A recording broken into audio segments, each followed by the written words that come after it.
mirror held a face of middle years, with wisdom etched in lines around the eyes.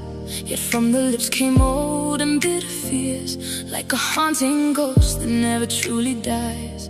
She stood within the circle of her peers and spoke of grievances from decades past, of a mother's shadow and the childhood tears that she had chosen to make forever last. The silver in her hair was bright and fine, the suit she wore was short and strictly pressed, but as she blurred the adult shifting line, the spirit of a child was manifest. She blamed the woman who had walked the floor for every habit and for every flaw, still knocking on a heavy ancient door to settle scores and litigate the law.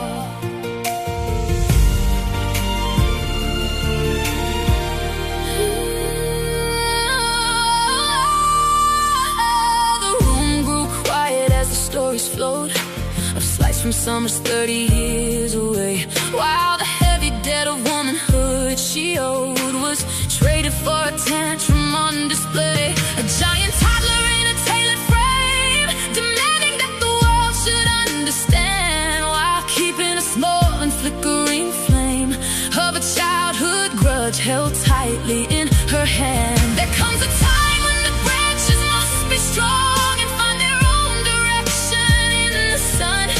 regardless of the right or of the wrong, of how the early gardening was done. To carry the cradle on a weary back and point the finger at a fading star is to leave the future on a broken track and never see the woman that you are.